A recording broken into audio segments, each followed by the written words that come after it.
Good day and welcome to Predators Proclivity, where we look at data from the season for the NHL Nashville Predators and make comments upon it.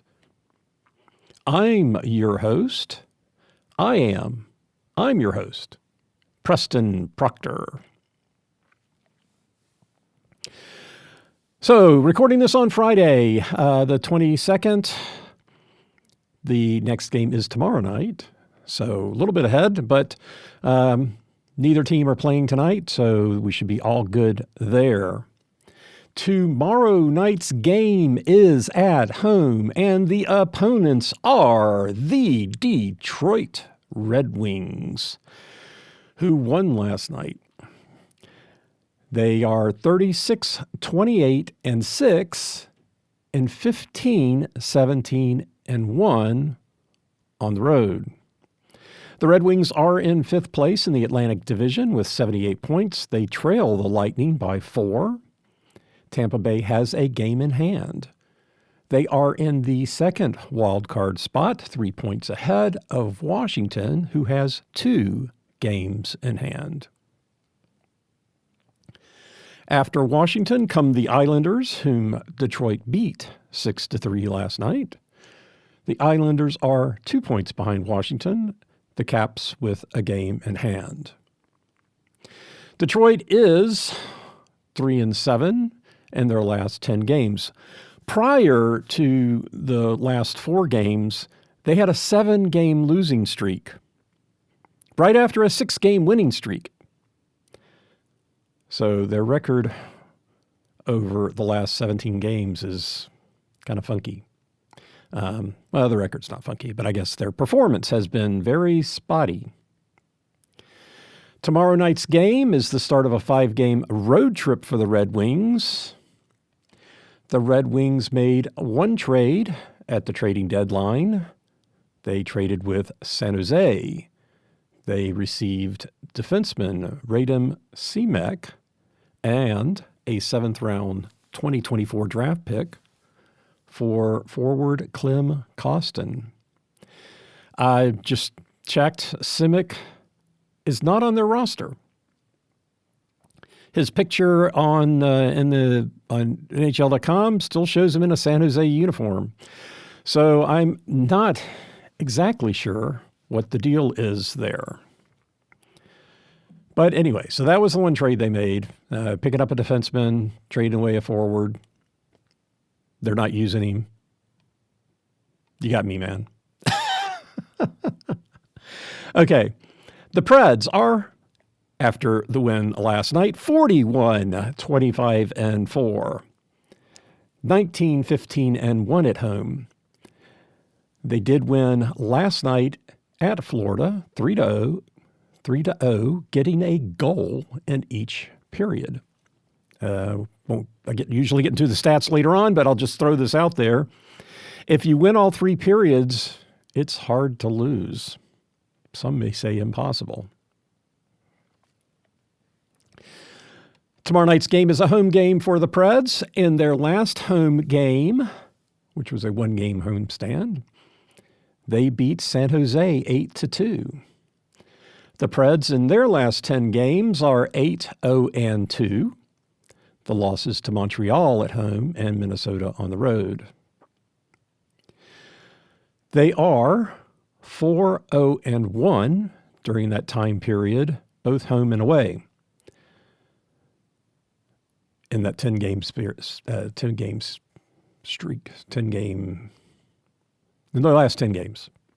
And since February 16th, since we keep coming back to that date, the U2 concert decision, they are 14-0-2. Detroit is the first game in this 2-game homestand. Vegas comes to town on Tuesday. After that, they go on the road for 2, back home for 2, then they're on the road for 2, and then the last 4 games alternate home and away. So, coming down to the stretch here, and it's going to be very back and forth. I think they have to play in Winnipeg, and then they're back here. Maybe Winnipeg was at home. Seemed like they were doing a lot of traveling. The Preds are in fourth place in the Central Division with 86 points. Winnipeg, Colorado, and Dallas are all tied at the top with 93. The Preds are even on games left with Dallas, and Winnipeg and Colorado each have a game in hand. Winnipeg lost last night to the Devils 4-1, giving up 3 power play goals and an empty netter. The Preds have 12 games remaining, so closing the gap on one of these 3 teams is looking less and less likely. As I said, they are 7 points behind, 12 games remaining. It's not impossible. It's not impossible. One of these teams could stumble, and, anything can happen. But it's looking less and less likely. The Preds have been playing really well, 14-0-2 in 16 games. They've closed the gap, but it's still, at this point, excuse me, Winnipeg, lost last night. So who knows? Anything can happen. The Preds are in the first wildcard spot, 5 points ahead of Vegas, who has a game in hand. Behind Vegas are the Blues, who the Preds are leading by 9 points, and they are even on games played. Minnesota follows St. Louis down by 1 point, and they have the same number of games left as St. Louis. If the playoffs started today, the Preds would be matched up with Winnipeg.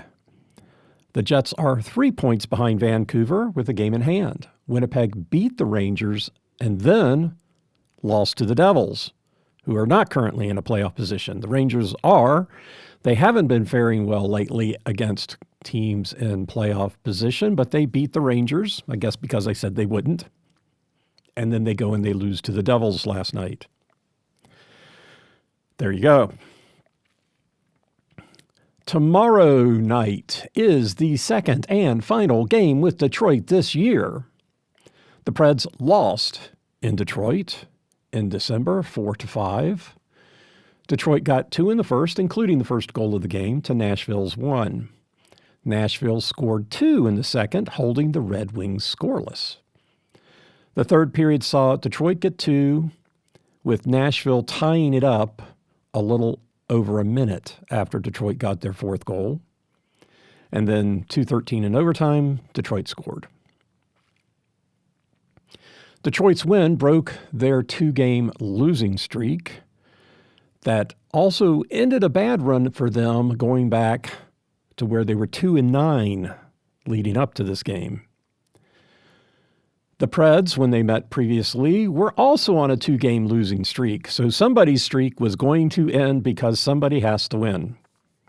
The Preds had lost to Dallas and Carolina, and then it became a 3-game losing streak by losing to Detroit. Detroit enters the game tonight on a 2-game winning streak, all at home. They have lost their last 5 on the road and currently have a losing record away, 15-17-1. They are the only team in the league in a playoff spot with a losing road record. The Preds are on a 4-game winning streak and a 16-game points streak. Probably the hottest team in the league. So, there you go. That's the matchup. The Preds at home. What do we know about the Preds when they play at home? Well, they are 19-15-1. Their last home game was the 8-2 rout of San Jose. One thing they have not done, which I guess it's hard to say whether this is good or bad, but either way, they have not lost the first period and won the game. So if they lose the first period, it doesn't look good for them at home. They get managed to do it on the road, but they haven't done it at home. Lately they haven't been losing the first period, so that's great. It's hard to lose the first period and win the game if you're going to win the first period. And frankly, I'd rather they win the first period. So their first period record is 15, 8, and 12. So of their games at home, 15 times they win the first period, 8 times they lose it, and 12 they tie. And in games where they do win the game, they are 11, 0, and 8 in the first period, and 4, 8, and 4 when they lose. If they lost the game, they were 4, 8, and 4 in the first period. So if they win the first period, they are 13, 3, and 1 at home. If they lose the first, they are 0, and 8, and 8, and 4 if they tie. So pretty good if they win or tie the first period. 0, and 8, not so great. That's a date. I can relate. Moving on. Moving on. It's not. This is not the rhyme podcast. Catch me on that later. Not. If they win the first period, oh, yep, they're 13, 3, and 1. God, see how I just lost my place. They can't do this kind of stuff. When they win the third period, they are 13, 1, and 0. That's pretty remarkable. In the last home game, they won the second and third periods and tied the first. At home, when they win the second period, they are 8, 2, and 0. Winning 2 periods, 11, and 0. And if they tie 1 period, 10, and 10. So they tied 1, 1, 2. Obviously, winning 2 periods rules the roost. They don't fare well at home in the second period, which is, is one of the reasons why I started doing this podcast. Well, one of the reasons why I started looking into the data. And then, of course, now I've got the podcast.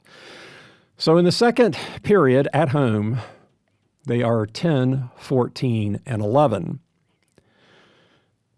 So they lose the second period more than they win or tie it.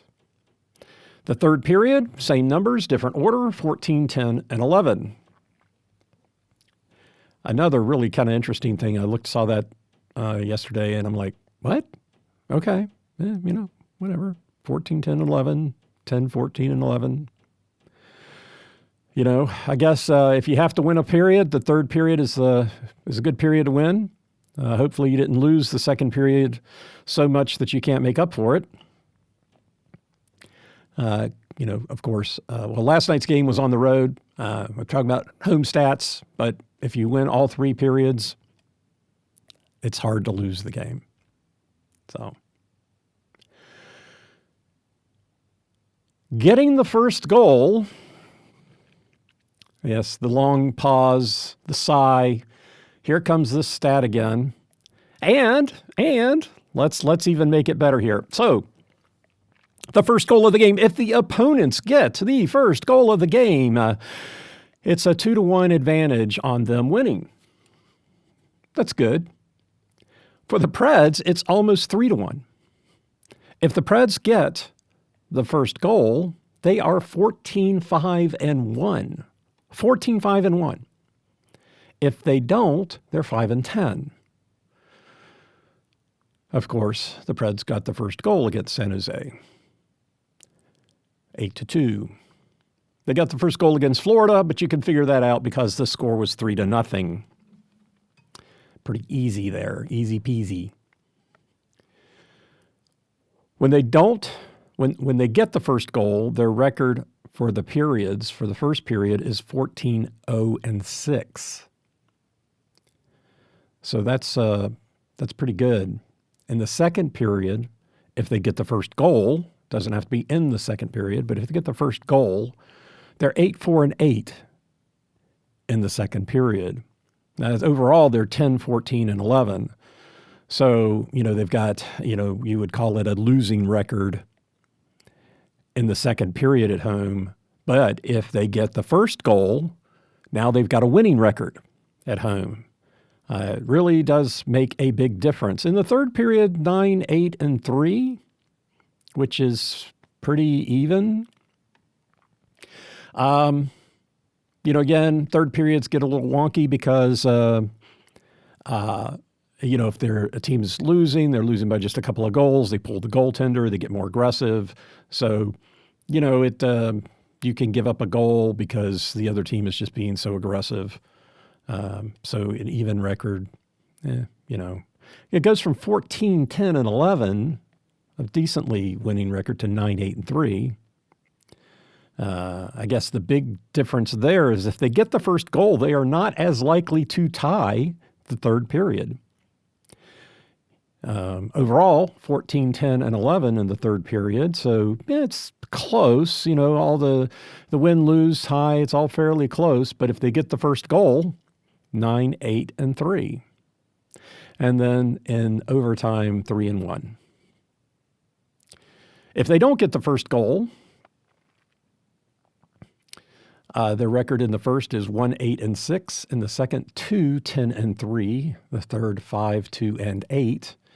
But they are, if they get to overtime, they're 1, 0, and 0.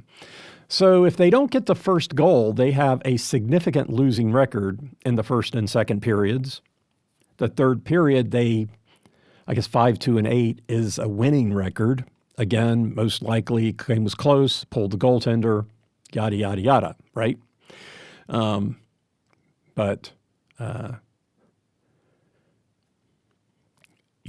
They can win if they don't get the first goal. It's just not as likely. Okay, so when is the winning goal scored? The winning goal, if the Preds win at home, 42% of the time, it's in the second period. Only 16 in the first and equally 21 in the third and overtime. Losing, if they lose, the winning goal 44% of the time is scored in the third period. 25% of the time it's the first, second, 6% in overtime. This is different. Preds 42% in the second. Overall, it's 36%. The opponents 44% in the third. Overall, 35%. So I guess that kind of balances out. Looking at scoring by period, the Preds are as likely to outscore their opponents by 1 as they are to tie them in the period. 34% is the percentage of time they do that, each of them. So 68% of the time, they either tie or score 1 more than. 9% of the time, they outscore their opponents by 2. In the second period, 29% of the time, they outscore the opponents by 1, and either tying or outscoring by 2 is each 17%. That outscoring by 1, 30%, 29% of the time. Pretty good. In the third period, 33% of the time they get outscored equally, 1, 2, and 3 goals, so 11% for each of those.